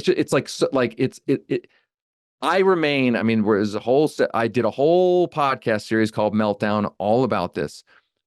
I will remain a steadfast believer that the years 2008, 2009, and 2010 created, well, I shouldn't say that because I guess 1971 and the Powell memo did with regard to corruption. But 2008, 2009, and 2010 was the moment to change all of this. And it not only didn't change all of this, it solidified everything that came subsequent to that. That was the biggest wasted opportunity ever. I agree with that, but I felt very similarly in 2020. I did, especially on the healthcare front. Well, I didn't have much. I mean, maybe I didn't have, I mean, I looked at, the reason I didn't feel that way is because, one, I knew who Joe Biden was. Two, I knew the Democrats weren't going to have a filibuster-proof Senate. How can you? Three, but how three can you say also. You know who Joe Biden was, and then also say that he was. Well, I was surprised. I was surprised. But three, I think the other thing is that Joe Biden didn't even try to have a mandate.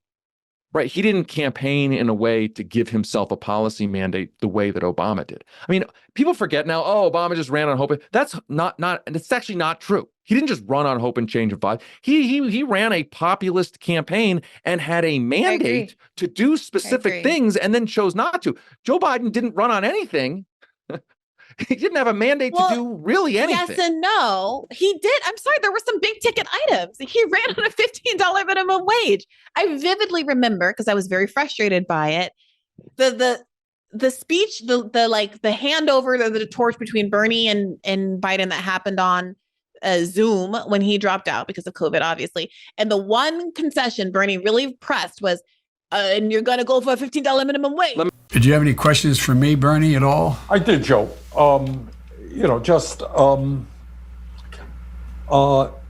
Let's talk about some of the areas that I think we are actually fairly close. There are some areas where we disagree, but somewhere we are fairly close. Let's talk about the economy.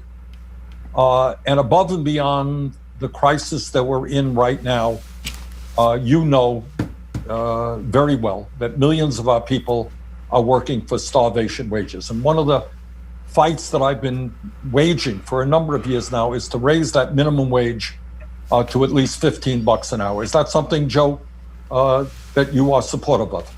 Bernie, I am extremely supportive of that. And I thank you for leading on it. I thank you for your endorsement, your support. But it means a great deal to me personally. Let me be clear. I'm not absolving him by saying he didn't run on anything, therefore he couldn't do anything. What I'm saying is, I actually think it's he because of the pandemic, he was perceived as just not Trump.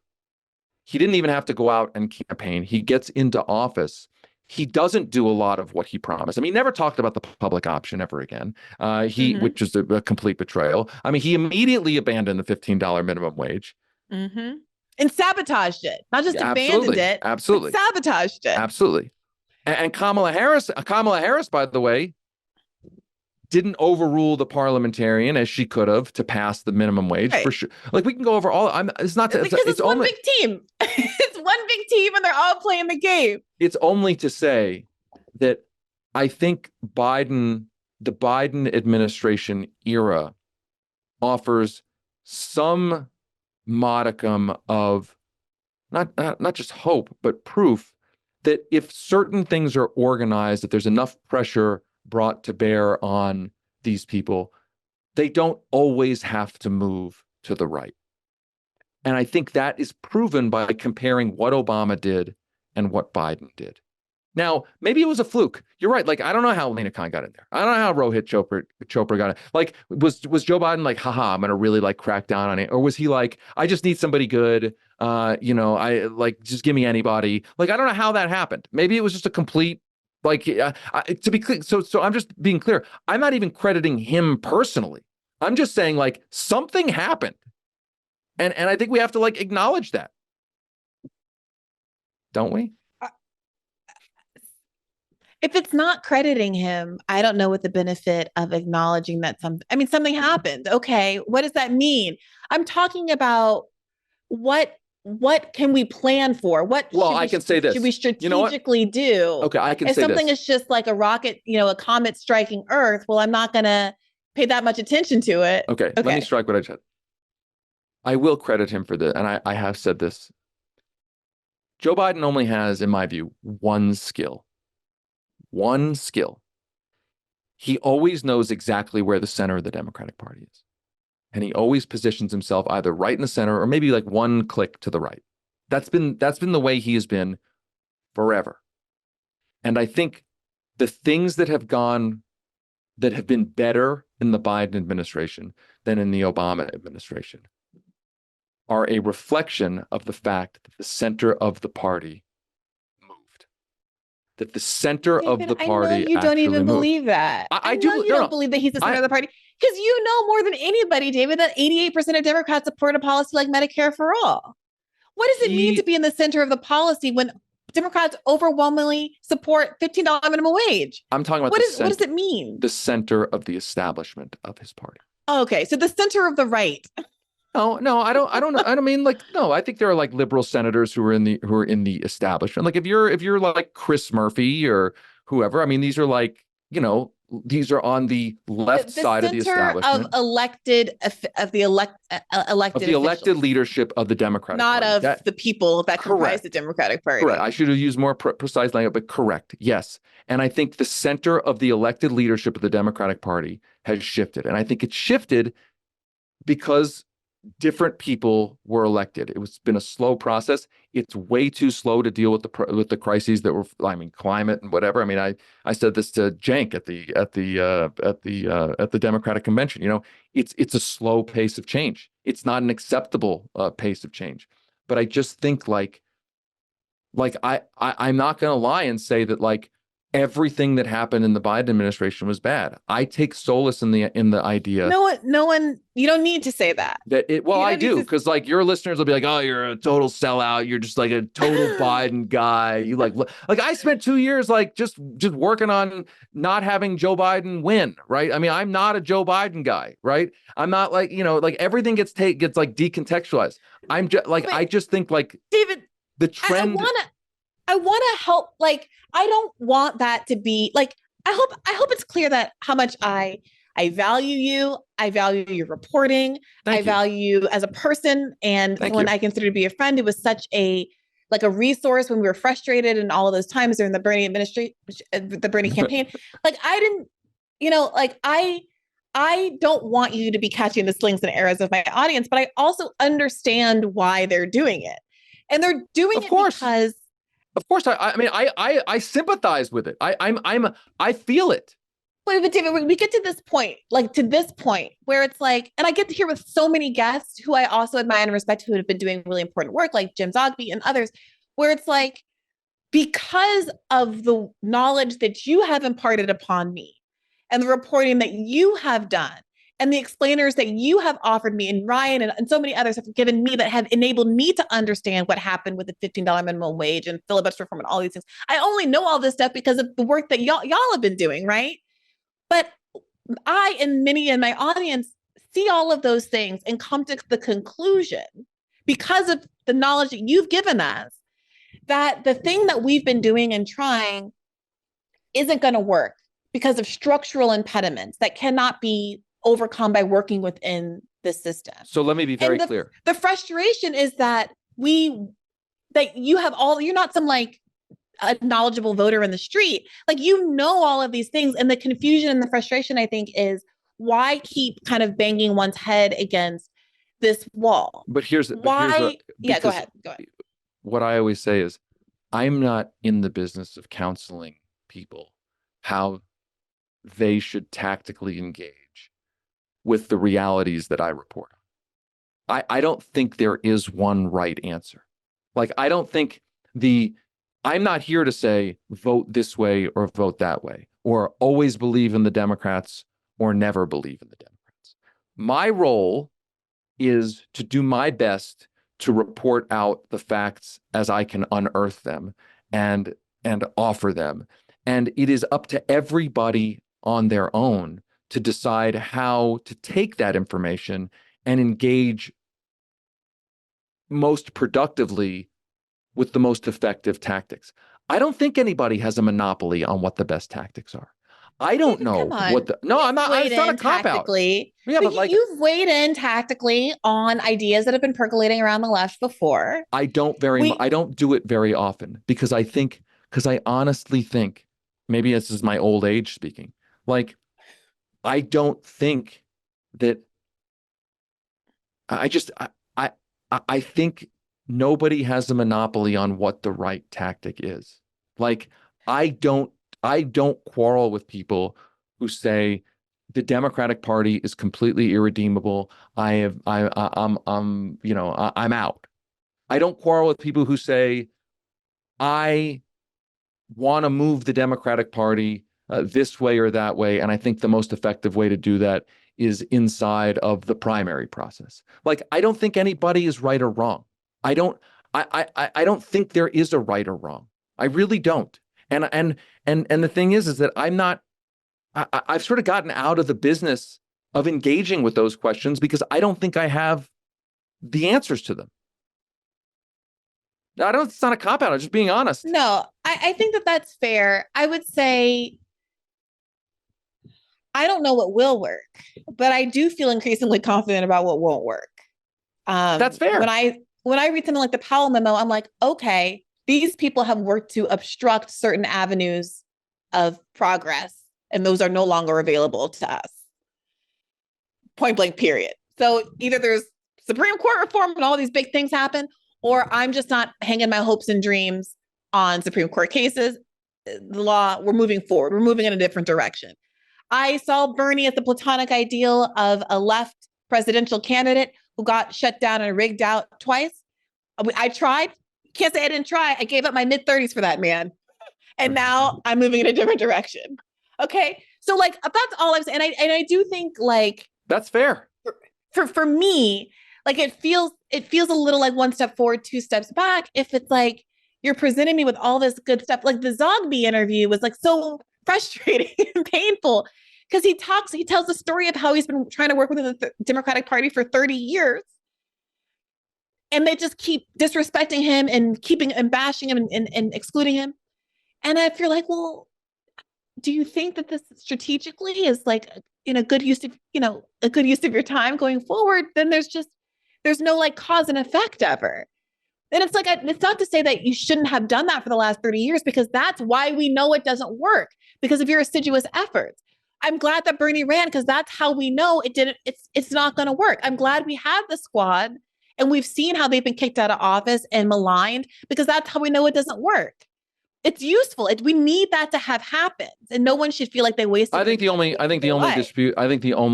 thing I would take issue with is I'm also in my old age.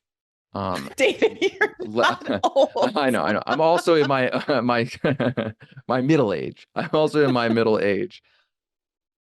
Like, less sure of declarative statements over the long haul. Like, it won't work. Like, yeah, it won't work right now. Maybe it'll work later. Like, maybe something will change. Like, I do feel like one thing I've been internalizing a lot lately is that, like, you think like history moves at like a pace, right? I actually don't think history moves at a pace. I think it's like it's like it's almost like riding in a car with a kid who's just learned. Maybe people don't even know what this is anymore. This is how old I am. A kid learning a stick shift.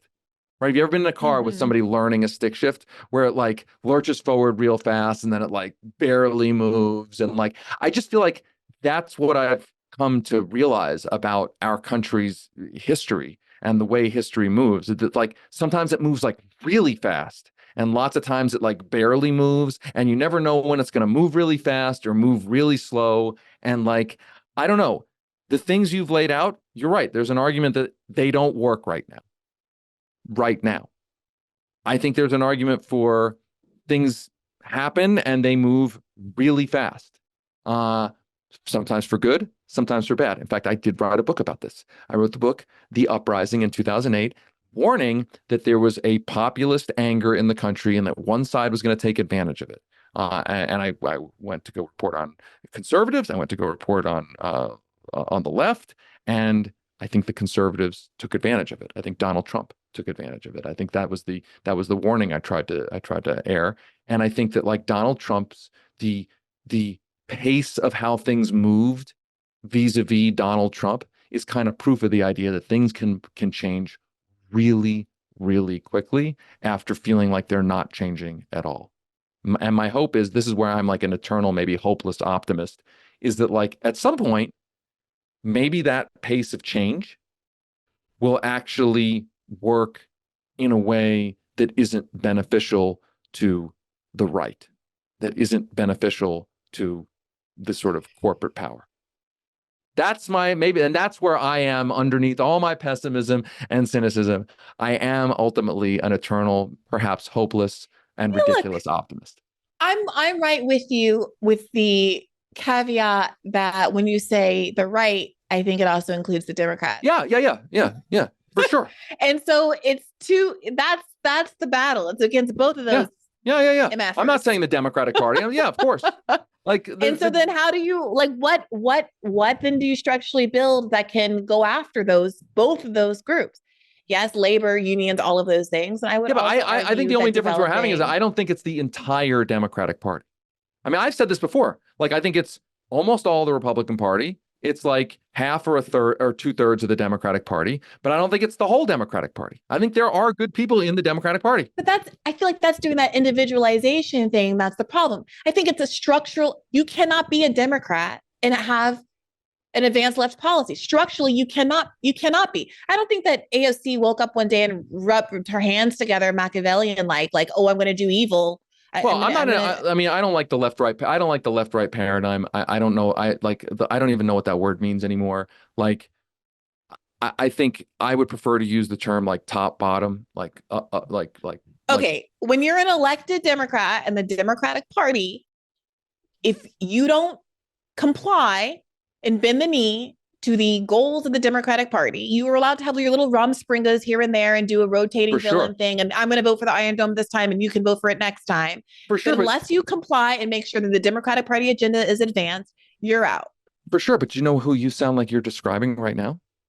Who? You're describing exactly how people like Newt Gingrich felt in the mid 1970s and the late 1970s inside the Republican Party. How's that? Newt Gingrich and the people who took over that party felt exactly like that. It's not to deify Newt Gingrich. It's only to say that what you're describing. Who was getting ousted over what kinds of policies? The center of that party was essentially overthrown by Newt. That's a whole other podcast we can do. But the point is that I think this stuff often operates in sort of a pendulum swing. And I look at like what happened with Newt Gingrich. I look at, there's plenty of other examples where a faction inside of an institution builds enough infrastructure and power to either take over the institution or at least be a significant stakeholder in the institution. I would certainly agree with you that what we deem as the left in America has a very small stakehold in the Democratic Party today. I certainly agree with that. And I think why that's happened, we could have a whole other podcast about that. All right. We'll have to leave it for next time. Thank you so much for being so generous with your time, David.